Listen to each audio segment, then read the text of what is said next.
Magandang araw sa inyong lahat mga kamatyas. Ngayon naman ay ating i-analyze ang sariwang-sariwang nagkapisakang laban sa pagitan nila Super Grandmasters Hans Niemann at Pragnananda ng India. Abay, talagang usap-usapan ito. Talagang yumanig sa round number 10, penultimate round mga kamatyas. Yan po ang ating i-analyze ngayon. Yung iba ongoing pa sa oras na ito. Alauna ng madaling araw ngayon dito sa Pilipinas. Bago natin pasadahan mga kamatyas, saglitan natin ang puzzle na iniiwan sa atin ng Internet Chess Club. Ito po yon. It's white to play. Congratulations sa mga nakakita ng brilliant sacrifice. Knight G5, threat ang queen. May threatening. Matyas kambing. Puwersado lahat mga kamatyas. Ayan, ang aga-agang nakompleto ko ang mission ng daily puzzle. At ito naman po, ang iiwan nating puzzle for today's video. It's white to play mga kamatyas. Ano kaya ang gagawin na namang spectacular dito ng puti?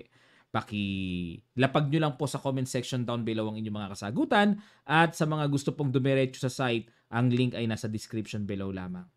Alright, grabe yumanig itong laban na ito. Nag-E4 si Niemann, C5 si Prag, Knight F3, Knight C6 at Rossolimo ang pinasok. Nag-G6, Castling at ayan, kung tawagin ay Neshmetdinov variation ng Rossolimo. Nag-Rook E1. Yung iba kinakapture kagad yan para mag-double pawn pero dito nag-Rook E1 lang. Knight D4 dahil hindi po kinapture, tumalon ang Knight. Tumakas. Knight takes D4, nag-C takes D4. Ayan. Bagamat yan ay double pawn mga kamatyas pero ito namang D4 ay nakakapagpanikip sa space ng puti sa sentro. At nag-C3 hinamon. Nag-E6 lang para yung Knight i-develop sa E7. Knight A3 develop lang at nag-A6. At yan po ang maagang novelty dito sa bakbakan na ito dahil ang palagi ang ginagawa dito dumidiretso lang Knight E7 para makapag-castling kagad. Pero dito nag-A6 muna si Prag, Bishop F1 at bago mag-Knight E7 kinapture ang D4 at dito nag-castling. Ayan, dito ay medyo kumarga si Prag ng lalim dahil hindi binawi yung pawn D4 Ikinasling lang At agad namang inagapan ng depensa kumbaga sa isip ni Niemann, ba't hindi mo kinapture yan? Didepensahan ko ngayon yan. Paano mo babawiin yan? May hamon, Knight C6, ayan, babawiin. Yun nga lang, palaging may patakas. Nag-D5, takes, Knight D4, at nag-D3 lang para pakawalan na ang dark square bishop. At nag-D6, ganun din naman ang light square bishop para makadevelop na. Kinapture na ni Niemann, capture exchange. Nag-Queen E2. Inunahan kagad ang E-file para hindi maka-Rook E8. At nag-Bishop D7, nag-Bishop E3 na. Rook E8 pin, umilag. At dito nag-Queen F6 para depensahan lang ang Bishop. At nag-Rook C1 para may Rook C7 mamaya. Sinanggalang ng Tore at nag-Rook C4. Ayun. Kung kakapturin ng Tore, marirepair po ang pawn structure. At dito, kapansin-pansin na libre pero may Rook B1 naman yan, may bawi doon. Malalim ang mga karga dito ni Niemann. Kinapture ang bishop, capture ng Tore at nag-Queen F5 para babawiin na yung pawn at nag-G3. Ayun, tanggap na ni Niemann. Sige, bawiin mo na pero may bishop G2 naman para mabigyang buhay ang light square development. Bishop G2, Queen B5 at nag-Rook B4, hinabol, Queen A5 pin. At ayun, nag-Bishop takes B7, Rook C7 at kumapture doon, capture. Alright, dito.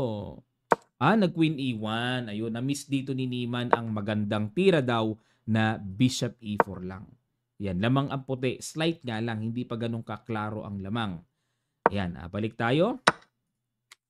Nag-Queen E1, threat ang Bishop, nag-Bishop B5. Ayan, para matakpan, madisconnect ang Tore, obligadong iilag, Bishop D5, pressure doon sa F7, at nag-King G7. Ayan, dito mga kamatyas, may tanong tayo, what if Bishop takes D3? Blunderacious po yan dahil may Rook B8 check, lipad ang Queen. Okay po, hindi pwedeng tikman ang pawn sa D3 sa madaling sabi. Kaya, nag-King G7 lang, at nag-Queen E4, kinapture na kasi kung kakapturein ng Queen ng Bishop ay nakahanga naman, hanging ang Tore, Kaya nag-Queen D4 check muna, nag-F6 at nag-A3 para depensahan ang tore. At time naman para umilag ang bishop. Yun nga lang, mali ang ilag dito ni Prague, mga kamatyas. Dapat daw ang ilag ay sa F5. Yan ang dapat na ilag. Mainam. Pero, balik tayo. Ang ginawa dito, nag-bishop E2 at nag-H3. Extra pasingaw. Ganun kaingat sila, mga kamatyas. Kasi kung isa lang ang pasingaw, baka mamaya masundutan ng check. Tapos pag ganun, may mga check bishop F1. O ito, pagka nag-H3, chumekman, may square sa H2. So, may tatago ang mainam. Safe. Nag-queen C5, naghamon ng queen to queen. At dito, queen E4. Ayan, precise move by Niemann. Mga paislog-islog ni Niemann pero sumasakto, no? Queen C1 checking H2 at nag-queen F1. Ayun, kalikot dito sa pawn F2. Na dito, mga kamatyas, ano ba, natumbukan ba? Tumbok o sinimplihan lang. Depensa. At hindi kasi makababa-baba eh. Masarap bumaba. Yun nga lang, pag rook B7 check, mas mauuna pa sa hukay ang black dyan. Kaya pinapanatili ni Prague na kontrolado ang kaniyang 7th rank para hindi basta-basta bumigay. Nag-bishop B5 para walang check at bababa na yung tore. Nag-rook E4. Ayun, para naman sasalubungin doon sa E7. May matchas pa rin na paparating. Grabe. Nag-king H8. Pag chumek ba doon, kain-kain, king G7, may tatakbuhan sa H6, At dito, mga kamatyas, ayan, precise. Okay, para sa akin, good move ito. Hindi man nilagyan ng computer ng double exclamation mark or isang exclamation mark, pero ipapasel ko sa inyo ito. Kasi ito palaisipan na eh. Ano kaya ang pinakatumbok na tira ng computer na nakita ni Hans Mock? O sige po, mga kamatyas, sa ilang sandali lang, tutuloy kagad natin. Start.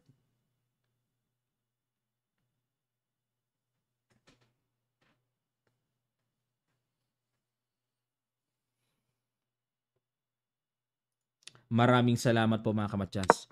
Queen D4, ayun tinireto.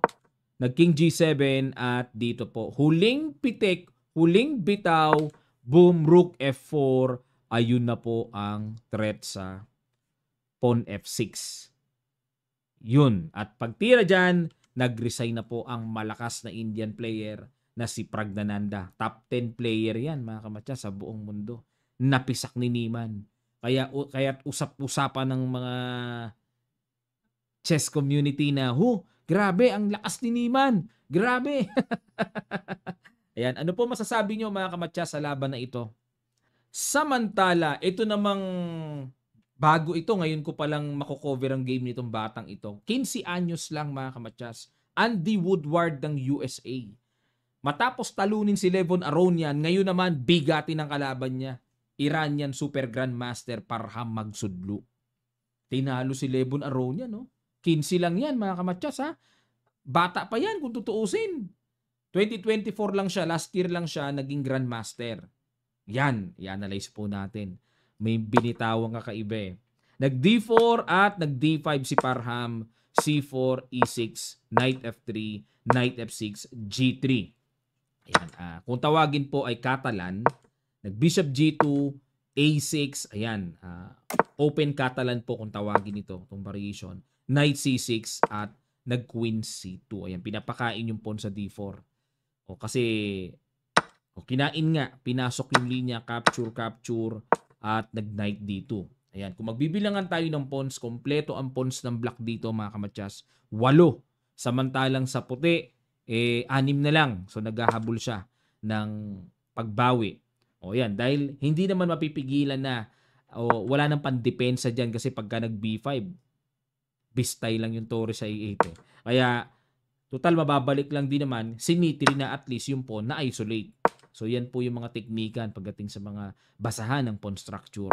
At nag-rook B1, atake doon sa B7, bishop D6, at nag-C4. Ayan, para syempre, bigyan buhay naman ng diagonal mamaya, nag-Queen H5 at yan po ang lumalabas na novelty sa bakbakan na ito. Ayan, kasi ang old line dito na nakatala pa ay castling lang. Ayun. Queen H5 novelty by Parham. At nag-Knight E4, sinalubong ng exchange, kain-kain.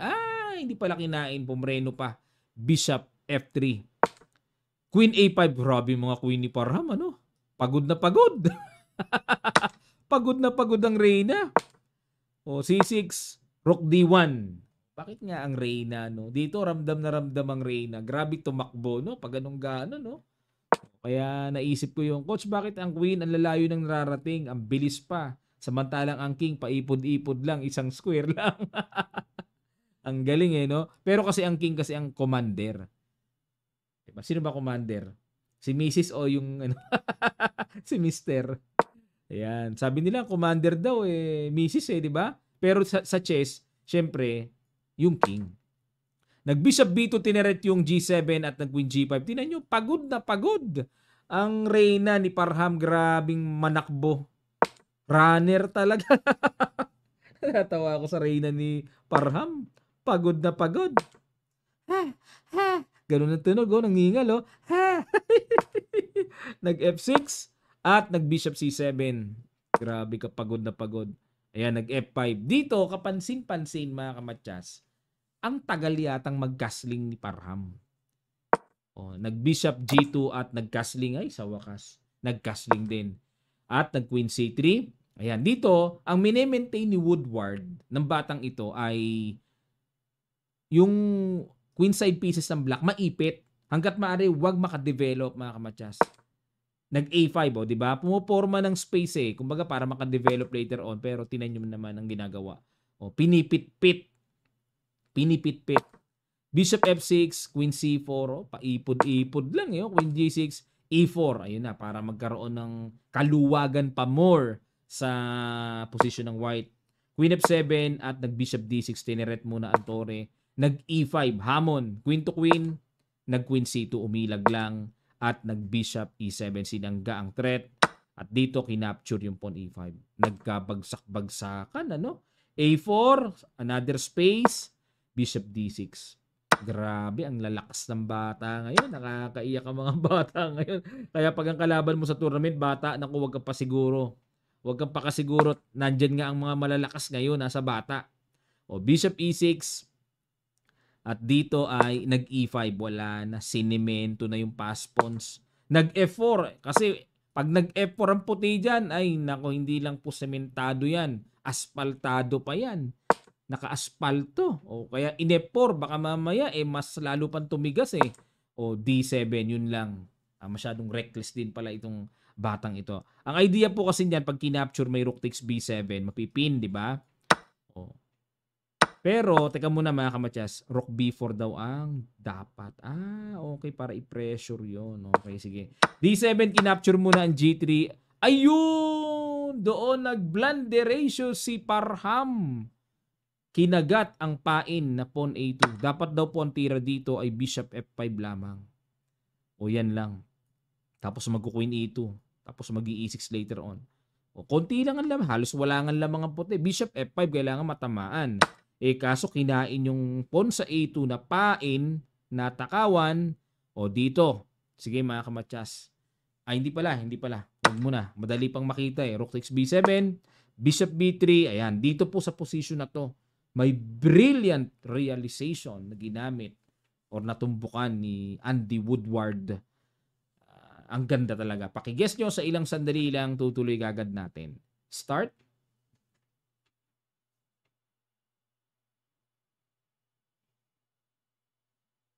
Maraming salamat po mga kamatyas. Boom! Grabing realization. Ang lupit. Takes. Ito na po yung kasunod. Oh. May E6 na. Nag-Queen takes F2. Teka muna. Wala palang kinapture. Anong takes? Queen F2 check lang pala. King H2.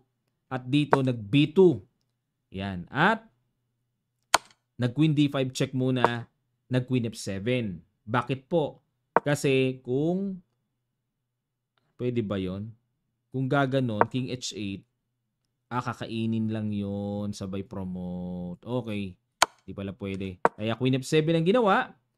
Yun nga lang dito mga kamatyas ay ganun pa rin pala. Pasok pa rin pala sa plano. Pag capture dyan, nag-resign na po. Bakit? Ito po kasi gagawin, mangyayari. Pag kinapture, may D8 queen. Check. Pag kinapture yan, capture, harang, and may bishop to d5, king h8, matcha. Sunod-sunod kasi ang combo. Sunod-sunod na yan. Ngayon, kung ang gagawin naman, after queen takes a8 ay magbi b1 queen muna. O b1 queen. Wala, magdi d8 queen na rin pala. Daming queen. Tad-tad. O, halimbawa, kung dito ko mature, queen takes. May queen takes lang. Oop! Preno. Winless na eh. Yan. Preno. Sarap capture. Pero panalo na rin pag kinapture yung torre. Pero, o kaya, kung more ambitious ka, bishop d5, queenless. Maraming ways para manalo na. Grabe po itong Andy Woodward na to. Bilib ako dito, mga kamatsas. Naririnig-rinig ko at matunog sa chess.com ito. Pero, ngayon, ang daming pinisak na mga malalakas. Lebon Aronian, sinunod naman si Parham. Yan. Silipin po natin kung may naglalaro pa sa kanila. O may naglalaro pa si Nodirbek, Yakub Webb at si Nepo. Halos equal. At tingnan po natin kung sino yung nasa Magic 2 na nakikita natin. Ang dami ng 7. Si Matchas Blueboom kasi nagtatabla-tabla eh.